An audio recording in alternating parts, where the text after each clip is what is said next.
바람이 있을 때라는 제목으로 함께 말씀을 나누려고 합니다. 우리는 이 세상을 살아가면서 바람을 맞을 때가 있습니다. 홀로 쓸쓸하게 이 세상을 걸어갈 때가 있습니다. 어떻게 보면 오늘 말씀 속에 있는 유다의 상황도 똑같았습니다. 유다는 그 북쪽에 있는 에브라임 지파를 중심으로 하고 있는 북이스라엘과 그리고 그 위쪽에 있는 아람 나라인 시리아, 이 두 나라가 연합해서 작은 나라인 이 유다를 침공해 들어오면서 압박하는 상황. 좌우에 있는 블레셋, 모압, 암몬 지파들까지도 전부 다 시리아 편에 들어서 반아수리아 동맹을 이루고 있습니다.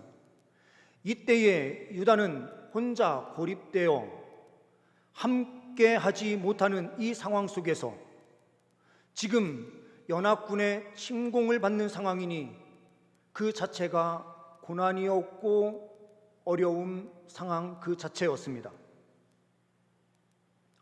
아수르 왕 디글랏벨레셀 같은 경우에도 주변을 다 제국화시키면서 바벨론까지 이미 다 아수르화 시켜버리는 상황 가운데 있습니다. 혼자서 모든 것을 감당하기에는 도저히 감당할 수 없는 상황이었습니다. 이런 상황에서 하나님께서 이사야를 통하여 말씀을 주시고 그 말씀을 붙잡도록 하시고 계십니다. 오늘 이 자리에 있는 우리 성도님들 가운데서도 바람을 맞고 있어서 쓸쓸하고 어떻게 해야 될지 모르는 그 고난 속에 있는 성도님들이 계신다면 하나님께서 이 시간 말씀을 통하여 위로해 주시고 승리의 길로 나아갈 수 있도록 역사하여 주실 줄 믿습니다. 본문 말씀을 통하여 보는 첫 번째는 바람이 있을 때에 승리함으로 나아가라라고 말씀하고 있습니다. 오늘 본문 말씀 1절, 2절 말씀을 보게 되면은요, 우시아의 손자요 요담의 아들인 유다의 아하스 왕 때에 아람의 르신 왕과 르말리아의 아들 이스라엘의 베가 왕이 올라와서 예루살렘을 쳤으나 능히 이기지 못하니라. 오늘 말씀은 어떻게 보면 결과가 먼저 기록이 되는 것입니다. 역사서의 내용을 보게 되면 역사의 현장을 따라다니면서 직접적으로 기록하는 사람이 있는가 하면 어떤 역사서는 역사가 다 끝나고 그 사건이 끝난 다음에 그 되돌아보는 입장에서 이 역사가 기록이 될 때가 있어요. 오늘 말씀은 하나님께서 이사야와 함께 하시면서 이사야가 사건이 다 끝난 이후에 이 말씀을 성령의 감동으로 기록하게 하셔서 이 말씀이 기록되는 거예요. 이 말씀이 기록이 되는데 결론부터 성령 하나님께서 기록하게 하신 겁니다. 그 목적은 무엇입니까? 오늘 2절 말씀을 보게 되면 어떤 사람이 다윗의 집에 알려 이르되 아람이 에브라임과 동맹하였다 하였으므로 왕의 마음과 그의 백성의 마음이 숲이 바람에 흔들림같이 흔들렸더라라고 하는 말씀이 기록이 돼요. 이런 상황이 있었지만 하나님께서 승리케 하셨다라는 것이 1절 말씀의 결론이죠. 우리는 고난 가운데 있을 때에는 이 고난이 끝이 없는 것처럼 생각할 때가 많아요. 그런데 주님께서는 오늘 고난의 현장을 기록하게 하시면서 무엇을 말씀하십니까? 승리를 먼저 선포하시고 계시기 때문에 이 고난은 끝이 있는 고난이다라고 말씀하시는 거예요. 승리를 확신하면서 달려가면 된다. 주의 백성들에게 주님께서 이 메시지를 주시기 위하여 주님께서는 1절 말씀에 동맹한 그들이 쳐들어왔지만 예루살렘을 이기지 못했다, 유다를 이기지 못했다라고 말씀에 기록하고 있는 것입니다.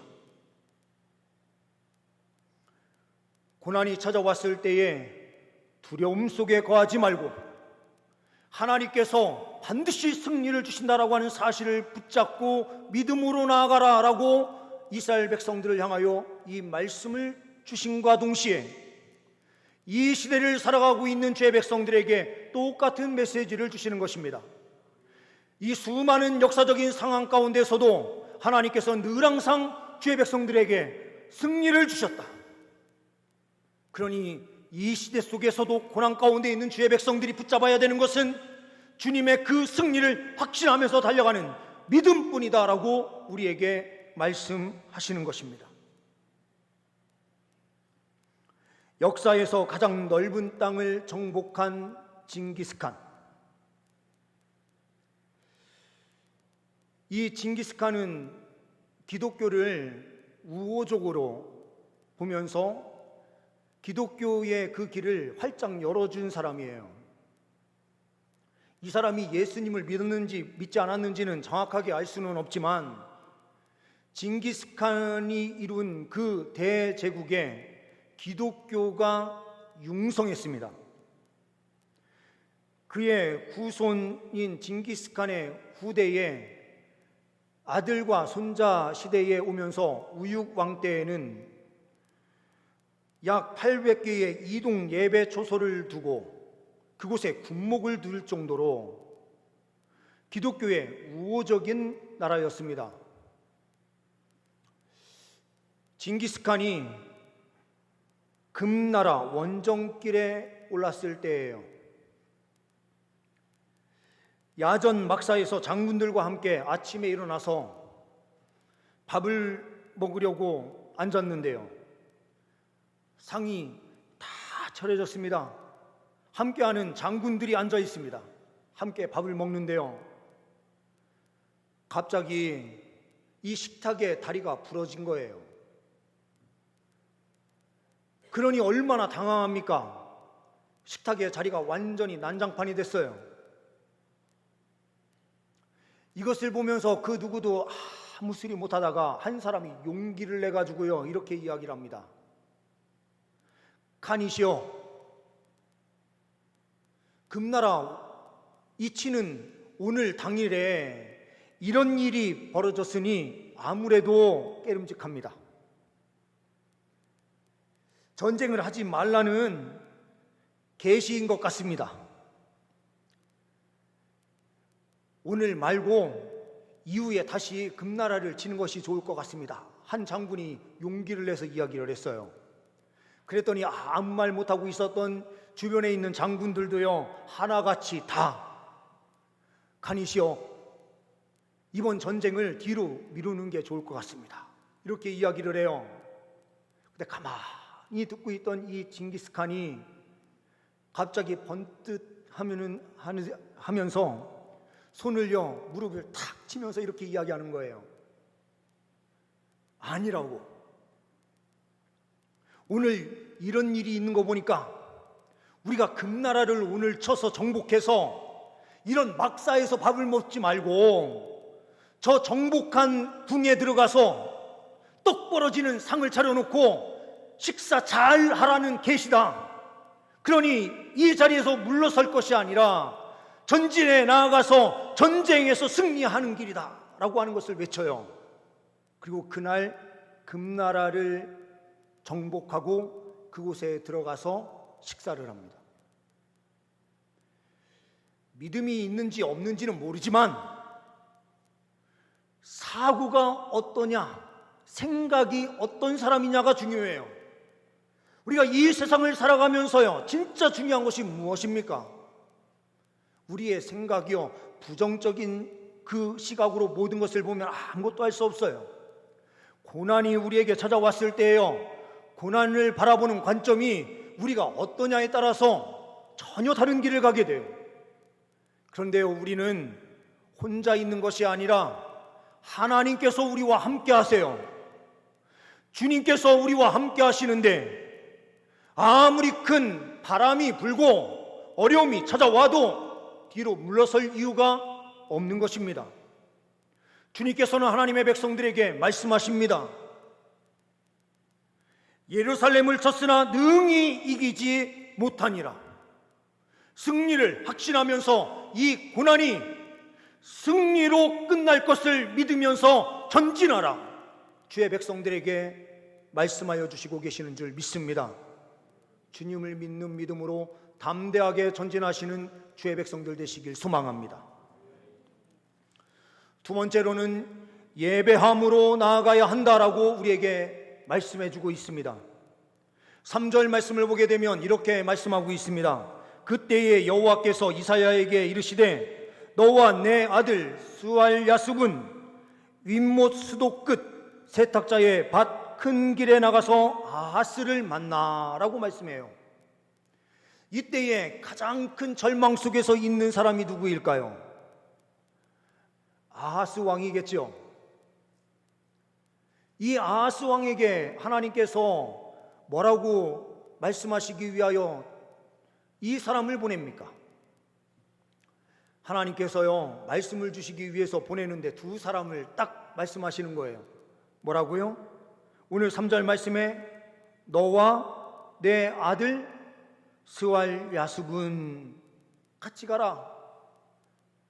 아니, 선지자인 이사야만 가서 하나님 말씀 전해도 되는데요, 왜 아들을 데리고 가도록 했는가? 아들의 이름을 통해서요 용기를 주시기 위함이었습니다. 스알야숲이라는 이 이름의 뜻은 남은 자가 돌아온다라는 뜻이에요. 남은 자가 돌아온다라는 것은요, 유다가 멸망하지 않을 것이다라는 거예요. 유다가 남겨질 것이기 때문에 그 남겨진 자가 하나님의 영광을 위하여 사용된다라는 것이 남은 자 사상이에요.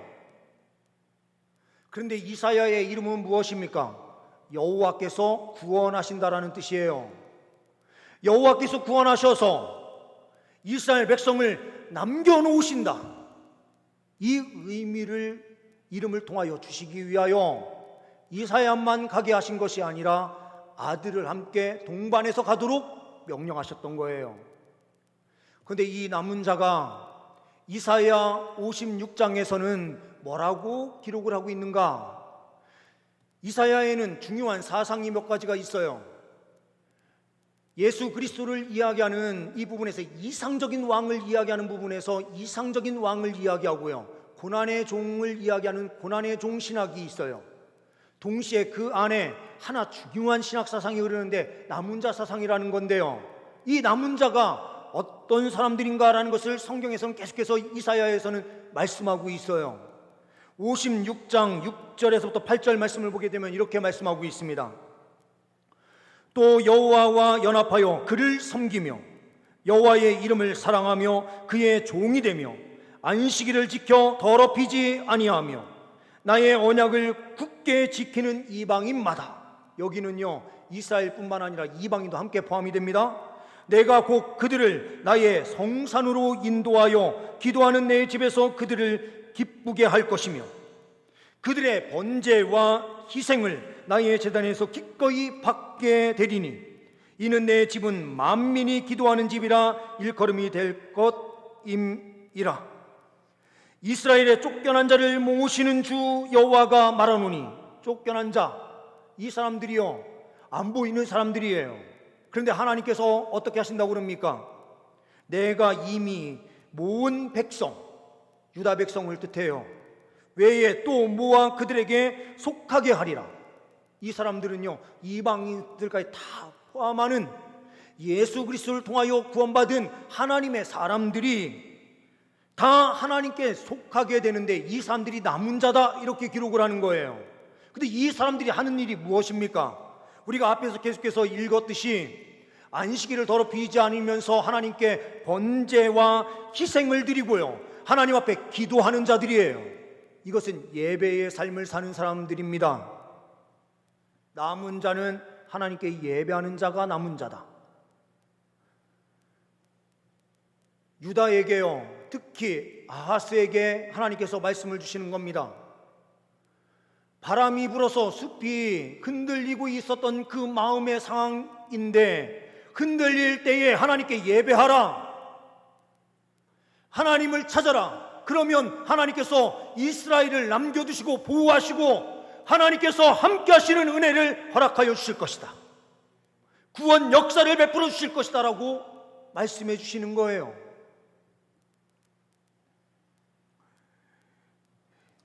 (23년) 동안 설계 사무소를 경영하는 한 집사님이 계셨습니다. 이분이 큰 회사의 건축물을 건축하는데 입찰서를 내게 되는데요, 26억의 견적서를 내게 돼요. 지금보다 한참 전이니 26억이면 그 당시 지금의 가치보다도 훨씬 큰 가치예요. 그 회사가 큰 회사이기 때문에 좋은 자재로 튼튼하게 만들어 보겠다 생각하고요, 26억이라고 하는 큰 돈의 견적을 내가지고 입찰을 했는데요, 그 회사의 회장이 이 분을 부르더래요. 그래서 그분하고 같이 식사를 하게 됐어요. 근데 식사 자리에서 왜 견적이 그렇게 비싸게 들어왔는지, 다른 회사보다 견적이 좀 비싸게 들어온 거예요. 왜 비싸게 들어왔는지 꼼꼼하게 하나씩 다 묻더래요. 근데 시간이 이제 부족해서 다 이야기를 못하고요, 그러면 다음에 만나서 우리 다시 식사하면서 이 이야기를 이어갑시다 라고 하면서요, 다음 낮 시간에 점심을 먹었으면 좋겠습니다 이렇게 이야기하는데, 이게 날짜를 보니까요, 그날이 주일 점심이더래요. 그래서 이분이요, 그 회장님께 이렇게 이야기를 했습니다. 회장님, 죄송한데요, 제가 기독교 신자입니다. 그래서 교회를 그날 가서 예배를 드려야 되기 때문에 그날 점심은 제가 같이 못할 것 같습니다.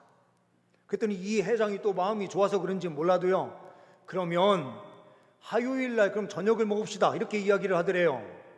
근데 그 화요일날 저녁이요, 이분이 교회에서 성경 공부를 하는 날인 거예요. 하루 빠져도 될 텐데 이분이요, 회장님 죄송한데 그날도 제가 교회에서 성경 공부하는 날이라서 같이 식사를 할 수가 없습니다 이랬더니요, 그럼 이분이 그러면 그날 저녁을 먹지 말고 점심을 먹읍시다 이렇게 이야기해서 점심을 같이 먹으면서 대화를 했대요. 나중에 최종적으로요, 이분의 회사가 발주는 것이 돼서 그 건축을 하게 되는데요, 공사가 다 마친 다음에 이 회장님과 다시 식사하는 자리가 있어서 식사를 하게 됐습니다. 이 지사님이 그 회장님께 이렇게 질문을 했어요. 회장님, 이분이 조건을 그때 하나 달았었는데요, 뭘 했냐, 튼튼하게 만들어만 주면 되는데 내가 당신에게 필요한 모든 것들을 다 지원해 주겠다. 공무원들을 만나는데, 지금은 이제 공무원들 만날 때는 그런 게 있어서는 안 되지만요, 그 당시엔 김영란법이나 이런 게 없었기 때문에요, 점심 먹는 거 그리고 공무원들에게 들어가야 될 그런 돈들 내가 다 대줄 테니까 걱정하지 말고 일을 보십시오 이렇게 이야기하면서 튼튼하게만 잘 지어주면 됩니다 이렇게 이야기를 조건을 붙였었대요. 그래서 이분이 이 회장님과 식사를 하면서 질문을 했대요. 아니, 가장 높은 견적서를 썼고 그리고 제가 무례한 행동을 한 것도 있었던 것 같은데 어떻게 우리 회사를 선택하셨습니까? 이렇게 물었더니요, 이 회장님이 이렇게 답변을 하더래요. 나는 예수도 모르고 교회에 대해서도 잘 모르지만 26억이라고 하는 큰 돈이 걸려있는 그 일에 돈보다 더 다른 가치관을 따르면서 믿음으로 나아가겠다고 하는 사람은 내가 좀 신뢰할 만하다라는 생각이 들어서 당신에게 공사를 맡긴 것이오 이렇게 이야기를 하더라는 거예요. 하나님께서 예배하고 하나님 말씀을 최우선순위에 두는 사람을 하나님께서 책임져 주세요. 물질보다요 하나님을 더 귀하게 여기는 사람을 하나님께서도 귀하게 여겨주시는 거예요. 비바람이 불어오고 풍랑이 일더라도요, 하나님의 사람들은요, 하나님께 예배해야 되는 겁니다. 아하스 왕에게 이사야를 통하여 하나님께서 말씀하시는 것은요, 하나님 앞에 바로 서라라는 겁니다.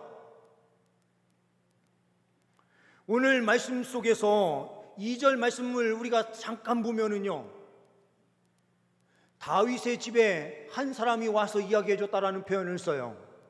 이 다윗의 집이라고 쓴 이유가 무엇일까요? 이 전쟁은요, 그냥 단순한 전쟁이 아니었다라는 것을 보여주는 겁니다. 다윗의 집을 멸망시키고요, 누구를 세우려고 했었느냐? 오늘 말씀 6절 말씀을 보게 되면요, 다부엘의 아들을 그 중에 세워 왕으로 삼자, 이렇게 이야기를 했어요.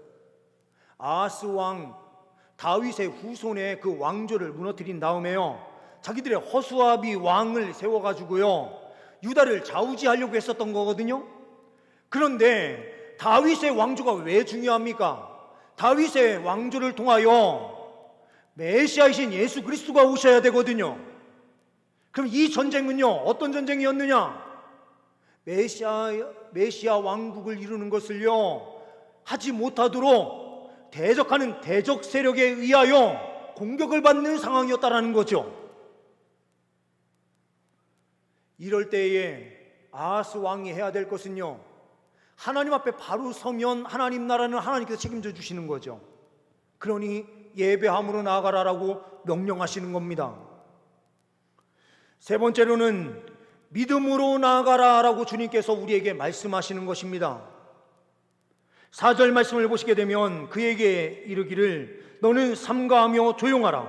르신과 아람과 르말리아의 아들이 심히 노할지라도 이들은 연기나는 두 부직갱이 구루터기에 불과하니 두려워하지 말며 낙심하지 말라. 두려워하지 말며 낙심하지 말라. 왜 두려워하지 말고 낙심하지 말아야 되느냐? 8절 9절 말씀에 이렇게 말씀하고 있습니다. 대저 아람의 머리는 다메섹이요, 아람의 수도가 다메섹이었습니다. 다마스코스. 그리고요, 다메섹의 머리는 르신이며, 이 다메섹 수도에 왕이 살았는데요, 그 왕이 르신이죠. 65년 내에 에브라임이 패방하여 다시는 나라를 이루지 못할 것이며, 에브라임의 머리는, 에브라임이라는 것은 북이스라엘 전체를 대표하는 이름으로 에브라임을 이야기하는 겁니다. 에브라임의 머리는 사마리아요, 사마리아가 수도였어요. 이 수도의 사마리아의 머리는 르말리아의 아들 베가가 거기에 있었던 거예요.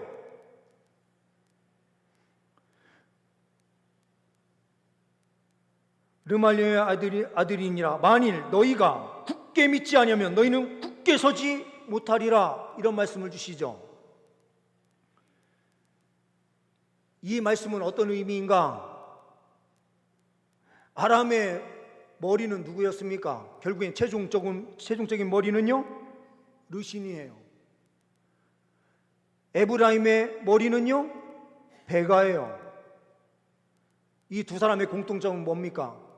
인간이 결국에는 그 나라의 최종적인 머리다, 이렇게 표현하고 있어요.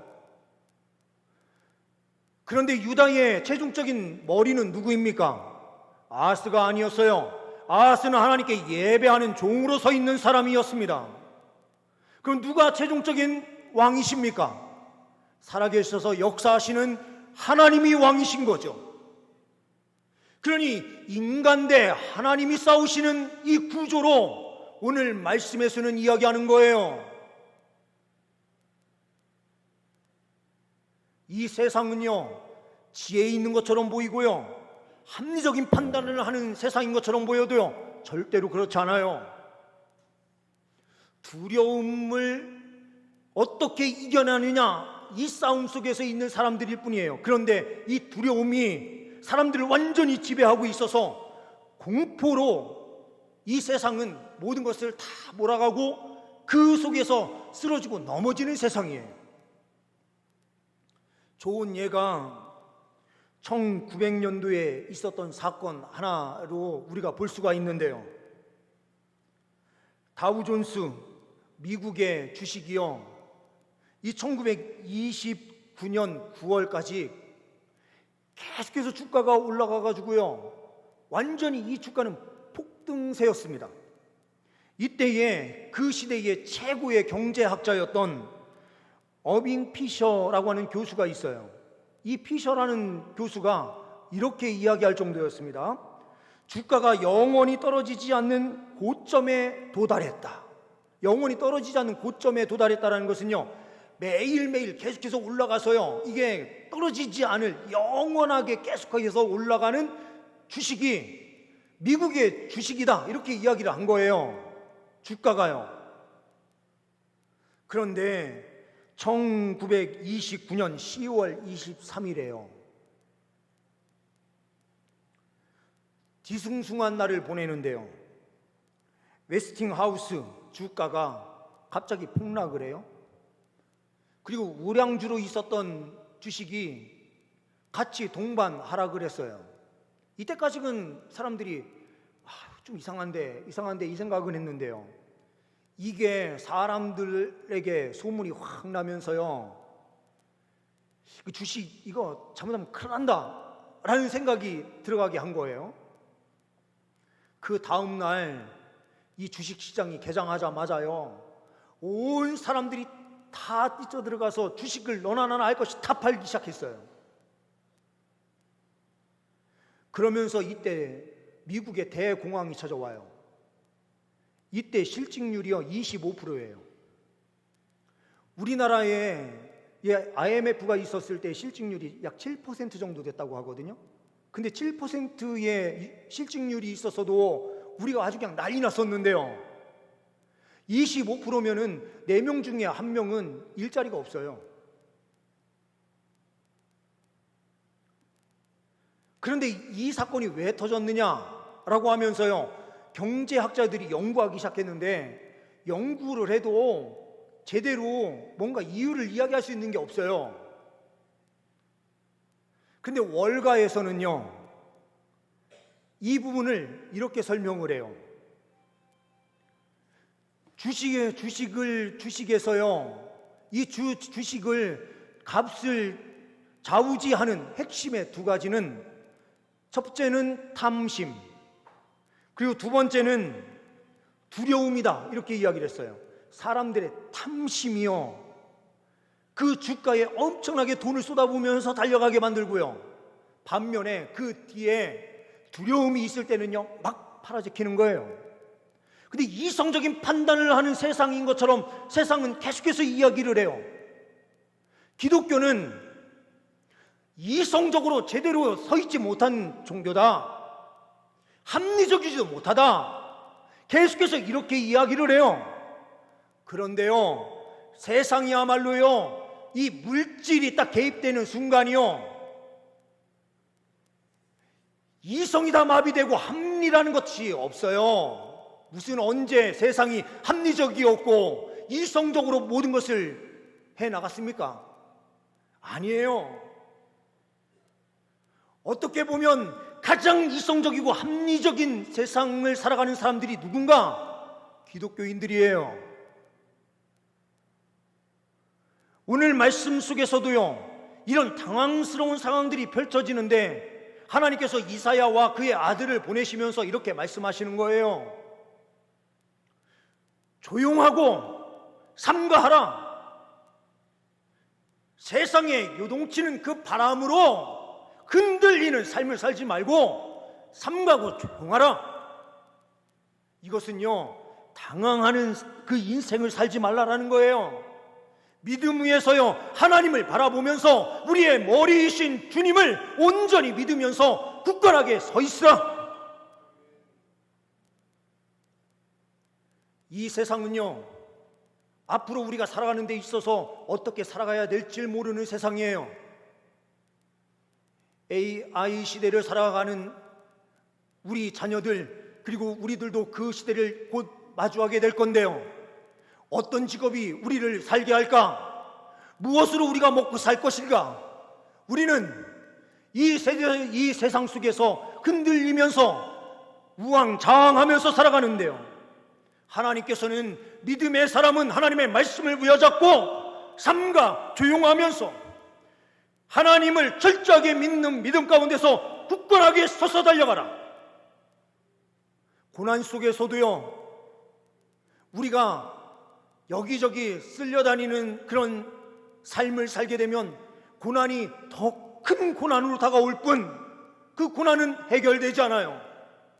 근데 그 고난 속에서도 승리를 확신하면서 하나님께서 이 모든 고난의 끝을 주시는 하나님이시고, 그 끝이 하나님 백성들에게 반드시 승리로 끝난다라고 하는 분명한 믿음을 가지고 주님 앞에 예배하면서 믿음으로 끝까지 달려가는 주의 백성들에게 하나님께서 넘치는 승리를 주시는 줄 믿습니다. 주님만 바라보시면서 승리하시는 우리 모든 주의 백성들 되시길 다시 한번 간절히 소망합니다. 기도하십니다.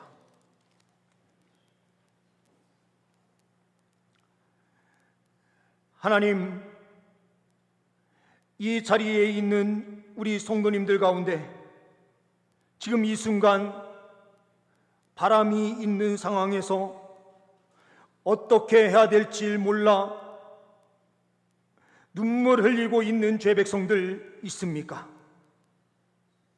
주님, 이 시간 주님께서 이사야를 통하여 주신 말씀으로 위로하여 주시는 줄 믿습니다. 끝이 있고 그 끝은 반드시 하나님 백성들에게 승리가 있다라고 하는 사실을 확신하고 주님 앞에 예배함으로 믿음으로 달려가는 죄 백성들에게 놀라운 승리의 역사로 함께하여 주옵소서. 주님, 삶에 놀라운 은혜가 있게 하옵소서. 주님께 모든 것 의탁드리오며 우리 주 예수 그리스도의 이름으로 기도하옵나이다. 아멘.